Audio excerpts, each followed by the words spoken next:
नमस्कार दोस्तों, आज बात करने वाले हैं एसएससी जीडी कांस्टेबल 2021 की न्यू वैकेंसी के बारे में। तो यहाँ पे आप सभी के लिए एक बड़ी जानकारी लेके आया हूँ। जैसा कि आप सभी को पता है कि इसका जो नोटिस की जो डेट है, नोटिफिकेशन की डेट है, वो यहाँ पे जारी कर दी गई है। तो उसके बारे में भी हम यहाँ पे बात करेंगे। साथ ही में मैं आप सभी को बताने वाला हूँ कि इसकी जो एज रहने वाली है, एज को लेकर काफ़ी लोगों का डाउट था कि कब से इसकी एज काउंट की जाएगी।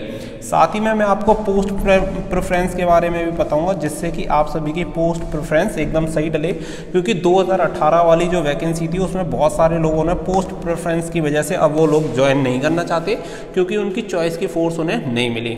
लेकिन इसी के बारे में हम यहाँ पे बात करेंगे पूरी, जिससे कि आपको गलती ना हो। तो वीडियो को पूरा देखें ताकि आपको मिलने वाली पूरी इन्फॉर्मेशन आप सभी की समझ में आ सके। अगर आपने अब तक हमारे चैनल को सब्सक्राइब नहीं किया है तो चैनल को सब्सक्राइब कर लें, बेल आइकन पर प्रेस कर लें। वीडियो अच्छी लगे तो वीडियो को लाइक जरूर कर दें। तो अब देखिए, यहाँ पे आप सभी को बता दूं कि अगर मैं सबसे पहले बात करूं कि इसकी जो वैकेंसी हैं वो कब से ऑनलाइन होने वाली हैं, सबसे पहला ये डाउट था। तो यहाँ पे मैं आप सभी को बता दूं 25 मार्च यानी 25/3/2021 से इसके ऑनलाइन रजिस्ट्रेशन स्टार्ट हो जाएंगे। तो आप इसके लिए ऑनलाइन रजिस्ट्रेशन करवा सकते हैं 25/3 से, और इसकी जो लास्ट डेट होगी वो आपकी होगी 10/5/2021, यानी इसके बीच में आपके ऑनलाइन एप्लीकेशन फॉर्म खुले रहेंगे। इसके बीच में आप इसके लिए ऑनलाइन एप्लीकेशन फॉर्म भर सकते हैं। ये डेट कंफर्म है। तो आप अपनी एसएससी की अगर जीडी की तैयारी कर रहे हैं तो उसे और जोर शोर से स्टार्ट कर दें, क्योंकि इसका जो एग्ज़ाम डेट है वो भी फाइनल हो चुकी है। एग्ज़ाम डेट की अगर मैं बात करूँ तो आपकी जो एग्ज़ाम डेट होगी वो होगी आपकी 2/8/2021 से लेके 25/8/2021 तक आपके ऑनलाइन एग्जाम करवाए जाएंगे। यानी ऑनलाइन टेस्ट आपका जो होगा वो इस डेट में करवाया जाएगा। 2 अगस्त से लेके 25 अगस्त तक आपका टेस्ट चलेगा। तो दोनों चीज़ें यहाँ पे क्लियर हो जाती हैं कि ऑनलाइन जो आपका रजिस्ट्रेशन होगा वो 25/3 से लेके 10/5/2021 तक चलेगा। वहीं पे जो टेस्ट होगा 2 अगस्त 2021 तक होगा, और लास्ट डेट जो आपकी होगी जो टेस्ट होगा वो 25/8/2021 रहेगा। अब वहीं पे बात करें कि हमारी जो एज होगी वो एज कब से ली जाएगी। तो देखिए, चलिए एज के बारे में यहाँ पे मैं आप सभी को बता देता हूँ कि एज आप सभी की क्या रहेगी। आज जैसा कि आप सभी को पता है, जनरल कैटेगरी के लिए जो एज होती है वो 18 से 23 साल ली जाती है। ओबीसी को 3 साल की छूट, और एससी और एसटी को मिलती है 5 साल की छूट। आप सभी को पता होगा एज रिलैक्सेशन के बारे में यहाँ पे कंफर्म हो गया, और जनरल की जो एज है वो आप सभी को पता चल गई। अब इसके बाद बात आती है कि एज हमारी काउंट कब से होगी। तो देखिए, एज के बारे में मैं आप सभी को बता देता हूँ कि जो आपकी एज होगी वो काउंट करी जाएगी 1/8/2021।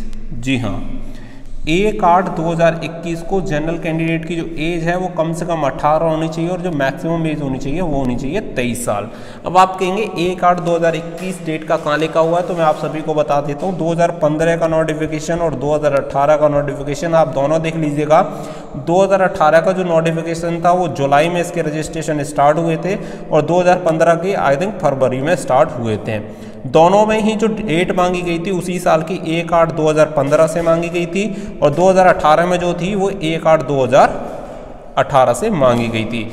इसी तरीके से जो आपकी एज होगी 2021 में भी 1/8/2021 से ही काउंट की जाएगी। तो ये हमारी बात हो गई कि ऑनलाइन एप्लीकेशन फॉर्म कब से स्टार्ट होंगे, टेस्ट कब से स्टार्ट होगा, और आपकी डेट क्या रहेगी। अब आप इससे अपनी डेट निकाल सकते हैं। 1/8/2021 को अगर आपकी कम से कम एज जनरल कैटेगरी में 18 है और मैक्सिमम 23 है तो आप फॉर्म भर सकते हैं। ओबीसी को 3 साल की छूट मिलेगी, यानी 26 साल तक। वहीं पे अगर एससी और एसटी हैं तो 28 साल तक फॉर्म भर सकते हैं। तो ये तीनों चीज़ हो गई। इसके बाद अगर मैं बात करूं तो बात करते हैं पोस्ट प्रेफरेंस के बारे में, जो कि आप सभी के लिए महत्वपूर्ण सब्जेक्ट है। अब देखिए, पोस्ट प्रेफरेंस के बारे में मैं तक क्यों बोल रहा हूँ, क्योंकि 2018 का जो हाल ही में अभी चल रहा है, सबसे ज़्यादा जो डाउट है वो यही है कि हम अपनी पोस्ट प्रेफरेंस कैसे चेंज कर सकते हैं। तो ऐसा क्यों हुआ, क्योंकि लैक ऑफ नॉलेज, यानी हमें बहुत सारे कैंडिडेट ऐसे हैं जो कि फर्स्ट टाइम में ही इसमें सिलेक्शन ले गए हैं। उन्हें जानकारी नहीं थी, कहीं से भी जाके ऑनलाइन एप्लीकेशन फॉर्म भरवा दिए हैं, बहुत सारी चीज़ें, और उसके बाद उन्हें पता चला कि उनके मार्क्स तो 90+ हैं, लेकिन उन्होंने चॉइस कौन सी भर दी, CRPF। अब वो सीआरपीएफ ज्वाइन नहीं करना चाहते क्योंकि सीआरपीएफ उनके हिसाब से सूटेबल जॉब नहीं है। उन्हें चाहिए थी यहाँ पे सीआईएसएफ, और सीआईएसएफ मिल भी सकती थी क्योंकि उनके मार्क्स आ रहे हैं 90+। तो ऐसी गलती आप सभी को नहीं करनी है। अब देखिए मैं बात करूँ कि आपको पोस्ट प्रेफरेंस कौन सी बननी चाहिए, कौन सी नहीं बननी चाहिए। देखिए सबसे पहले अगर मैं बात करूं, अगर सबसे टॉप पे आती है तो इसमें जो वैकेंसी होती है वो NIA SSF की आती हैं। इनकी दोनों की कट ऑफ बिल्कुल अलग लगती है, यानी इसकी जो टोटल में होती है वो इंक्लूड नहीं होती है, इसकी मेरिट लिस्ट भी दोनों की अलग से लगती है। तो इसकी जो कट ऑफ होती है वो काफ़ी हाई जाती है। लेकिन मैं आप सभी से कहूँगा कि देखिए यहाँ पे SSC में नॉर्मलाइजेशन होता है तो पता नहीं चलता कि हो सकता है आपके 80 के 90 नंबर भी हो सकते हैं। तो इसलिए आपको चॉइस बनने में कोई दिक्कत नहीं है। तो सबसे पहली जो आपकी चॉइस होनी चाहिए वो फर्स्ट नंबर पे चॉइस आपकी होनी चाहिए NIA, और सेकंड नंबर पे आपकी SSF हो सकती है। हो सकता है कि आपकी चॉइस के अकॉर्डिंग इन दोनों में ऊपर नीचे हो सकता है कि मैं SSF भरूँ या NIA भरूँ, वो आप अपने अकॉर्डिंग देख सकते हैं। इसके बाद अगर मैं बात करूँ तो पैरामिलिट्री यानी जो भी अपनी आर्म फोर्सेज है, सेंट्रल आर्म फोर्स, उसकी अगर मैं बात करूँ तो उस पर नंबर फर्स्ट पे आती है CISF। तो आपकी नंबर थर्ड जो चॉइस होनी चाहिए वो CISF ही होनी चाहिए।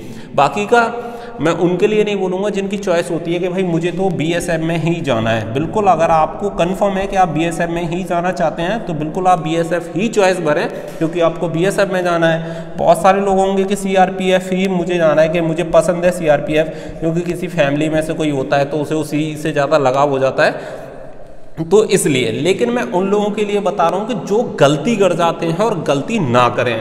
अगर आप जैसे कि बाद में पता चलता है CISF बहुत अच्छी है, CRPF के कंपैरिजन में हमें सूटेबल नहीं है, अब आप क्या करोगे कि पास तो हो गए फिर भी सिलेक्शन नहीं लोगे तो अपना मन मार गए। तो इससे बढ़िया है कि सबसे पहले जो आपकी चॉइस होनी चाहिए वो होनी चाहिए CISF। और मेजरली लड़कियों के लिए बहुत ही बढ़िया है। सबसे बड़ी बात है सिटी वगैरह में पोस्टिंग मिलती है और काफ़ी बढ़िया जॉब है।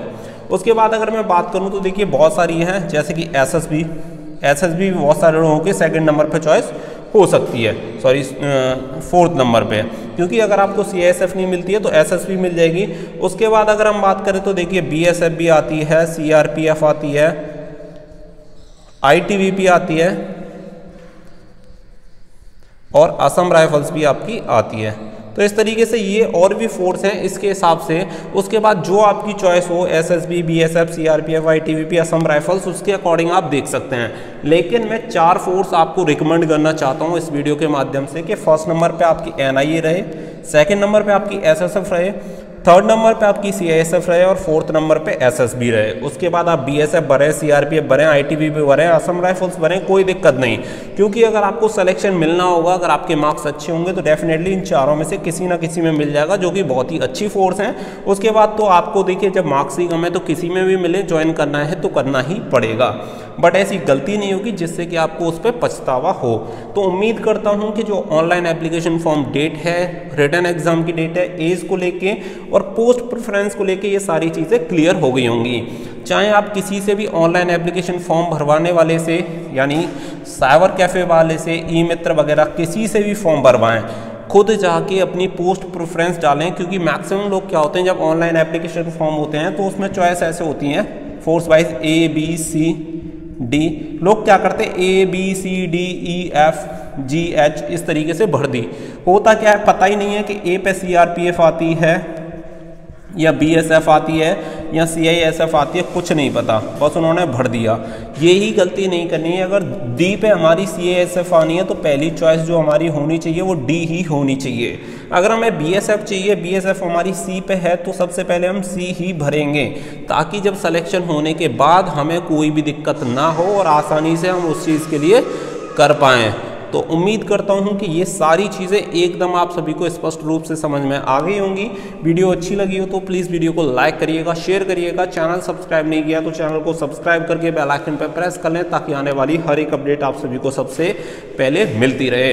दोस्तों फिलहाल के लिए बस इतना ही। So thank you for watching. जय हिंद, जय भारत।